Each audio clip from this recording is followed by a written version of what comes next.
Southampton, nicknamed the Saints, is a club built on resilience, ambition, and one of the most respected academies in English football.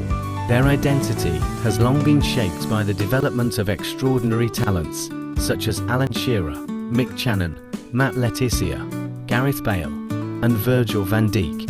But after years marked by soaring highs, crushing lows, and the relentless fight to reclaim a place among the elite, the club now finds itself in decline. Recent struggles in the Championship and the dismissal of Hull Still after a poor run of results have only highlighted how far the Saints have fallen from their Premier League pedigree. Now, I step into St Mary's with the task of rebuilding this once great, firmly established Premier League club, restoring its identity, its competitiveness, and ultimately returning Southampton to the heights where it truly belongs. In terms of transfer, there are no additional players that were signed, trying to make it as realistic as possible. In terms of the culture of the club, there would be a huge emphasis on developing the youth talents at Southampton. So players like Tom Fellows, Wellington, Charles, Janda, Ronnie Edwards and Harwood Bellis, they will be a strong emphasising in trying to develop them ready for the place level. In terms of the start of the season, we really struggled, as despite we beat Wrexham at the first game of the season and created loads of good chances, and should have won the game more comfortably, but at least it's good to have Armstrong and Charles on the score sheet. But then we got embarrassed in the Carabao Cup against Plymouth. Even though we filled out a second team, it was definitely a shameful loss to the club. Then followed by another loss to Ipswich. The pressure was quite high as the board started to question my suitability. The Southampton manager. A draw at home to Stoke given me some time, but the pressure was piling up with the board itching to sack me due to the terrible form.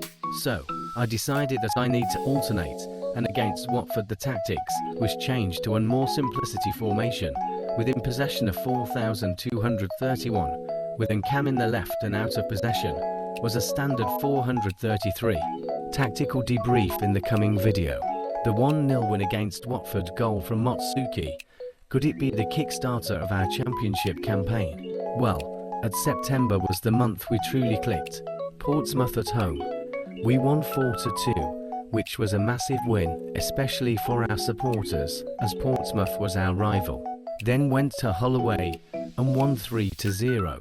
Was a comfortable win. Middlesbrough are tough fixtures and good opposition team. Managed to beat them effortlessly with a 3-0 win. And then that wild 4-2 to win at Sheffield United. The goals started flowing and the belief was there. Tom Fellow was on fire. He was scoring 4 goals in 4 games and was pivotal in our outstanding form. Leo Shensar was also really impressive, but in the 4-2 Sheffield win, we discovered a star with Jay Robinson scoring a brace in that game. During October was the month really turn up the gear, and honestly, that when we looked like actual promotion contenders, we went 4 games unbeaten and dominating teams.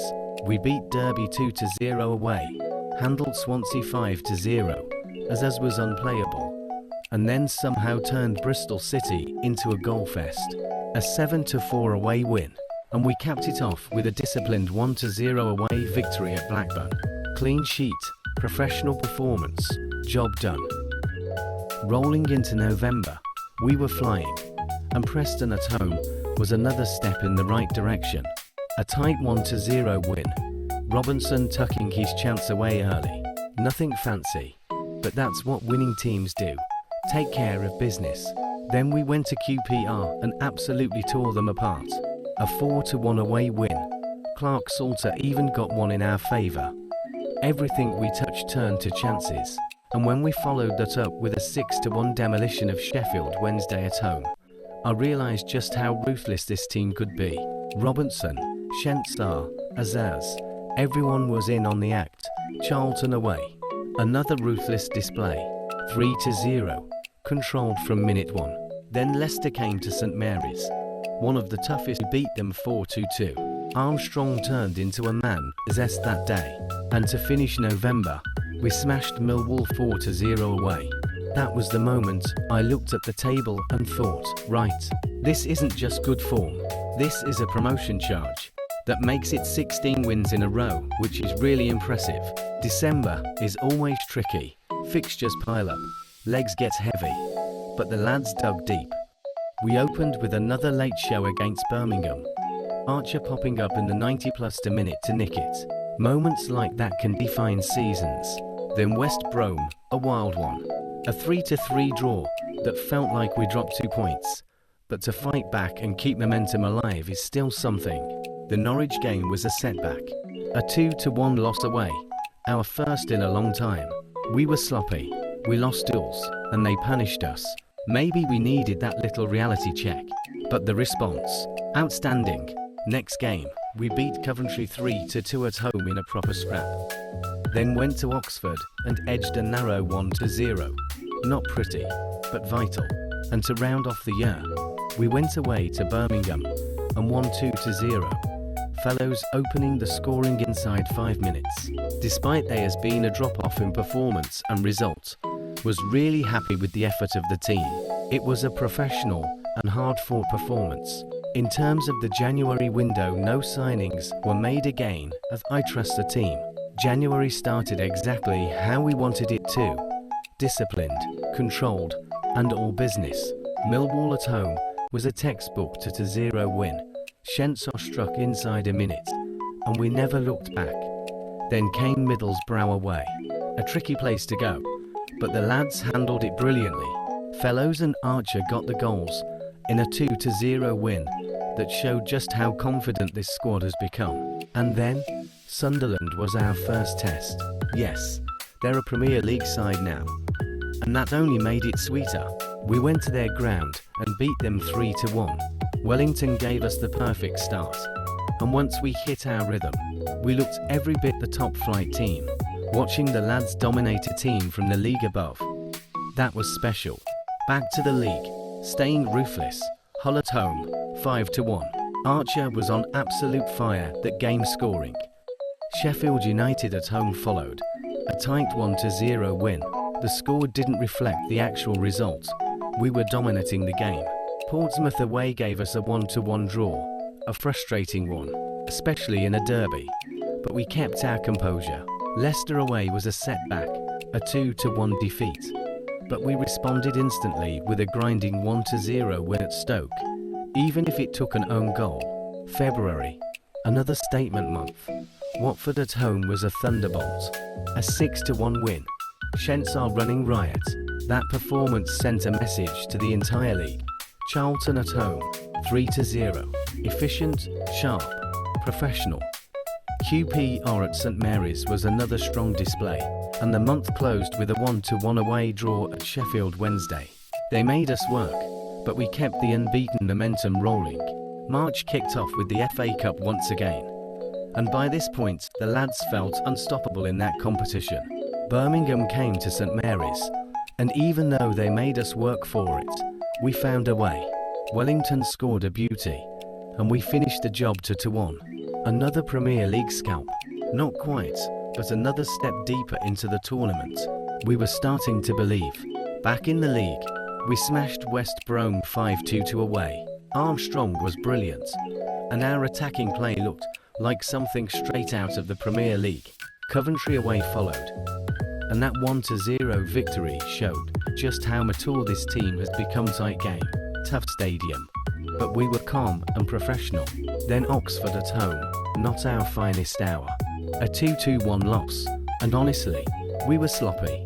But that's the Championship, every team can hurt you. Ipswich at home was a 1-1 draw, frustrating, but the performance was better. April, Leeds in the FA Cup quarter-final at home was enormous. A Premier League giant, full of pace and technical quality, but we stood tall. The match was on a knife's edge until Azza stepped up in the 90+5. The stadium erupted. That felt like a real "this is our year" moment. League business, grinding to the finish line. Wrexham away gave us another chaotic 2-2 draw. Shearer rescuing us. Derby at home, back on track with a 2-1 win. Janda stepped up when we needed him. Norwich away was another 2-2. We were scoring freely, but the defence was definitely making things interesting. Swansea away turned into pure madness. A 4-4 draw where every time we thought we'd won it, they dragged themselves back. But that's football. Then Bristol City at home 3-2. Much tighter than it should have been, but 3 massive points. FA Cup semi-final, the theatre of dreams awaits, and then came the big one. Manchester United in the FA Cup semi-final. Everyone told us United would be too strong, but we played with heart, with bravery, with everything that defines this club, and we beat them 1-0. Manning with the winner, one of the biggest results of my managerial career. To take Southampton after everything this club has been through and put them 1 match away from an FA Cup final. That is special. Final league push.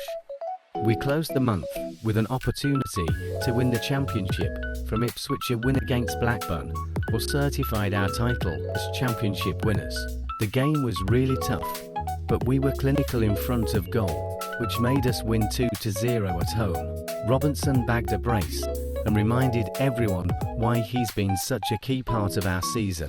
And we are championship champions. MAY. The league wrapped up with Preston away. A tough one. We lost 2-1, Janda grabbing a consolation. But by then our focus had shifted. Everyone knew what was coming. The biggest match of our season. The biggest match of many of these players' careers. Now the big awaiting game has come. Southampton fans had been counting down the days. The Preston match almost felt like a formality. Everyone's mind was already at Wembley. The conversations in the stands, in the pubs, on the trains home. All of them were about one thing. Liverpool in the FA Cup final. This was one of the most important games in Southampton's history. Even the team talk was about making ourselves in the history.